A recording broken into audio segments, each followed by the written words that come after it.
माझ्यावरती मी आरोप केले त्याबद्दल मला माफ करा. कारण फडणवीसांना जरी कोणी बोललं मित्रांनो तर ते त्याचा करेक्ट कार्यक्रम वाजवतात आणि त्याचप्रमाणे ते माझा देखील कार्यक्रम वाजवणार आहेत.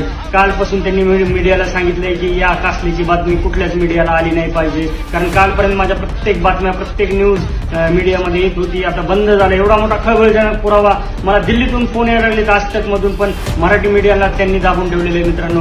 मराठी नेटवर्क म्हणजे वोडाफोन एअरटेल माझं नेटवर्क बंद झालं होतं मुंबईमध्ये, म्हणजे समजून जा मित्रांनो. माझे कॉल जात नव्हते, माझा ऑनलाईन कुठलाच मेसेज जात नव्हता मित्रांनो. जेव्हा मी मुंबई सोडली तेव्हाच माझे कॉल जायला लागले आणि तेव्हाच माझे म्हणजे कुठल्या लेवलपर्यंत हे सत्ताधारी हे करतात. त्यांचा अजून एक मला खुलासा करायचा होता, शॉर्टमध्ये सांगतो. ऍक्सिस बँकेचं त्यांच्या मिसेस अमृता फडणवीस या काहीतरी चेअरमन CEO आहेत आणि प्रत्येक कॉन्स्टेबल आणि प्रत्येक अधिकाऱ्याला धमकवलं जातं की आपलं अकाउंट त्याच खात्यात पाहिजे. प्रत्येक अकाउंटचे त्यांना 300 रुपये भेटतात महिन्याला मित्रांनो.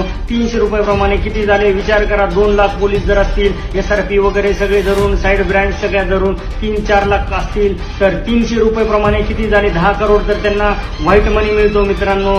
ठीक आहे, असू द्या. तो मला पुराव्याची गरज नाही, ते सगळ्या जनतेला समजू शकतं. ते मला हे करायचं होतं, एक्सपोज करायचं होतं. ती गोष्ट सुद्धा त्यांना कळली असेल आणि